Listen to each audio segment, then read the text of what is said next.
اعوذ باللہ من الشیطان الرجیم بسم اللہ الرحمن الرحیم۔ السلام علیکم ویورز، کیا حال ہے؟ میں آپ کا ہوسٹ محمد بلال گل۔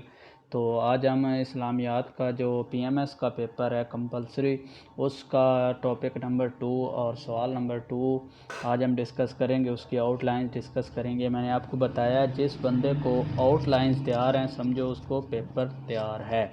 تو آؤٹ لائنز بہت ضروری ہیں۔ اس کا ایک تو ایگزامینر پہ جو امپریشن پڑتا ہے کہ بندے کو چیز آتی ہے، وہ زیادہ پیپر دیکھتا ہی نہیں ہے، وہ صرف آؤٹ لائنز سے ہی پتہ چلا لیتا ہے کہ اس بندے کو پیپر آتا ہے کہ نہیں آتا۔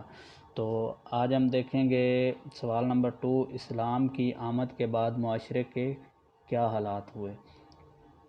تو بت پرستی کا سب سے پہلے جو خاتمہ ہوا، ٹھیک ہے، اسلام سے پہلے جو بت پرستی تھی وہ بہت عام تھی، لوگ بتوں کی پوجا کرتے تھے، ٹھیک ہے، زیادہ تر عرب ممالک میں، ٹھیک ہے، بتوں کی پوجا کی جاتی تھی۔ تو اس کے بعد تہمت پرستی سے نجات حاصل کی۔ اسلام آنے کے بعد انسانیت نے تہمت پرستی جو ایک دوسرے پہ الزام تراشی بغیر کسی وجہ کے لگا دیتے تھے یا کوئی اپنی دشمنی نکالنے کے لیے لگاتے تھے۔ غلاموں کے ساتھ حسن سلوک، تو جیسا کہ آپ جانتے ہی ہیں کہ حضرت بلال رضی اللہ عنہ کے ساتھ جو اس کا جو آقا تھا وہ کیا رویہ رکھتا تھا۔ تو اسلام کے آنے کے بعد غلاموں کو اس چیز سے نجات مل گئی۔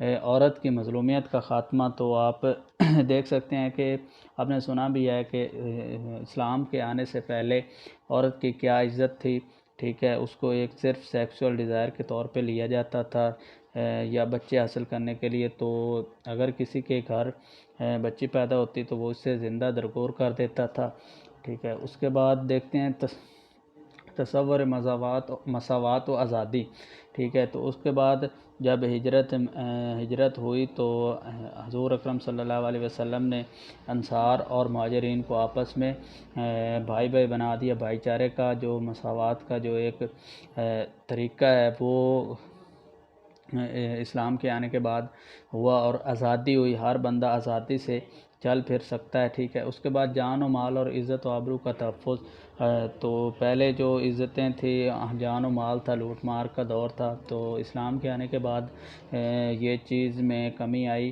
رنگ و نسل کا خاتمہ، تو حضور اکرم صلی اللہ علیہ وسلم نے آخری خطبہ میں فرمایا کہ کسی عربی کو کسی اجمی پر کوئی فضیلت حاصل نہیں۔ تو اسی لحاظ سے یہ آؤٹ لائنز بنتی ہے۔ تو لسانی امتیازات کا خاتمہ، لسانی امتیازات وہ ہوتی تھی جس میں یعنی اب بھی انڈیا میں اور تقریباً ہمارے پنجاب وغیرہ میں جو جگیردرانہ نظام ہے، جو قوموں کے پاس پیسہ ہے، ٹھیک ہے، وہی لسانی امتیازات کی کو ترجیح دیتی تھی، اور یعنی جو تھوڑے سے غریب تھے ان کو حقارت کی نظر سے دیکھا جاتا تھا۔ تو اگلی آؤٹ لائن ہے اخوت محبت۔ تو اسلام کے آنے کے بعد اخوت محبت میں بہتری آئی، ٹھیک ہے، لوگ ایک دوسرے کے ساتھ رشتے وغیرہ کرنے لگ گئے، باہرلی قومیں آ گئیں اور بہت ہی تقریباً ورلڈ پوری ہی ایک بار اسلام کی نظر ہوگی۔ تو خواہش سے پاک معاشرہ، تو حضور اکرم صلی اللہ علیہ وسلم نے خواہشات کو رد کرنے کا بہت ہی کہا کہ اتنی خواہشات دیکھی جائیں جتنا بندے کی حیثیت ہو، ٹھیک ہے۔ اگر زیادہ خواہشات دیکھی جائیں گی اور محنت کم کی جائے گی تو انسان جو ہے وہ مختلف بیماریوں کا شکار ہو سکتا ہے۔ دلوں کی اصلاح، تو اسلام کے بغیر تو دلوں کی اصلاح ہو ہی نہیں سکتی، اللہ تعالیٰ کی عبادت کے سوا ہی دلوں کی اصلاح ہے۔ مجلس شورا، تو مجلس شورا وہ ہے جس میں 4-5 معلم علماء کے بغیر جو حکومت ہے، اس کا حکومت جو بھی فیصلہ کرتی تھی تو مجلس شورا سے پوچھ کر وہ یہ جو بھی فیصلہ کیا جاتا تھا مجلس سے پوچھ کر کیا جب علماء کی رائے لے کر، یعنی جو بھی قانون نافذ کرنا ہوتا تھا پہلے مجلس شورا سے مشورہ کیا جاتا تھا۔ تو یہ اب ہماری جمہوریت میں تو یہ کام نہیں ہے، لیکن تقریباً ایران میں ابھی تک اس کی کچھ ہوا باقی ہے۔ تو قانون سازی، تو اسلام کے آنے سے پہلے کوئی قانون سازی نہیں تھی، جیسے جس کا دل کرتا پھرتا، جس کو لوٹتا مارتا، زنا کرتا، جو بھی کام برائی والے کرتا، وہ قانون جو بھی قانون کے دائرے سے باہر تھے وہ کام کیے جاتے۔ تو اسلام کے آنے کے بعد قانون سازی کا ایک پورا عمل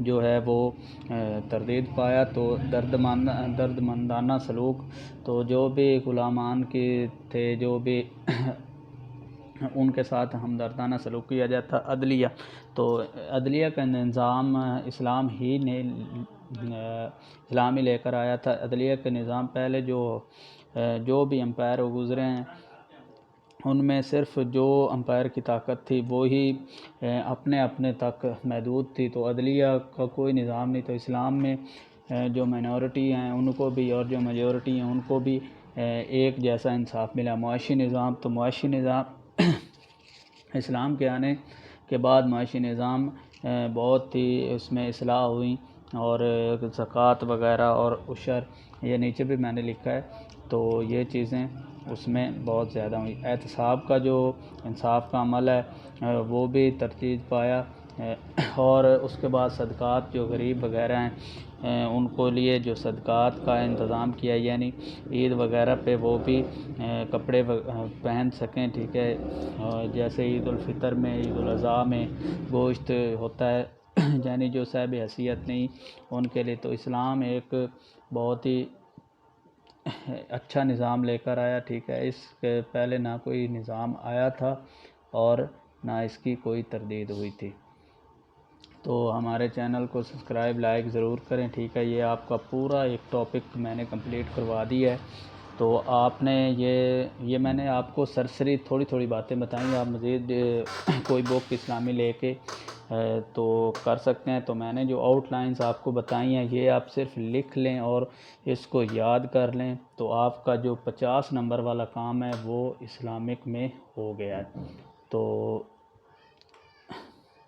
اب دیں اجازت، ٹھیک ہے. تو نیکسٹ ویڈیو میں دیکھیں گے کہ کون سا ٹاپک ہم لیتے ہیں. تو یہ آپ ایک ترتیب وائز کرتے جائیں، انشاءاللہ جو آپ کا یہ اسلامک کا کمپلسری والا سبجیکٹ ہے اس کے تمام ٹاپک ہم کریں گے. میں بھی ساتھ ساتھ تیاری کر رہا ہوں، تو میں چاہتا ہوں کہ آپ بھی جس طریقے سے میں کر رہا ہوں میرے طریقے سے کوئی فائدہ اٹھا سکے. تو اب ٹھیک ہے، اجازت چاہتے ہیں. اللہ حافظ.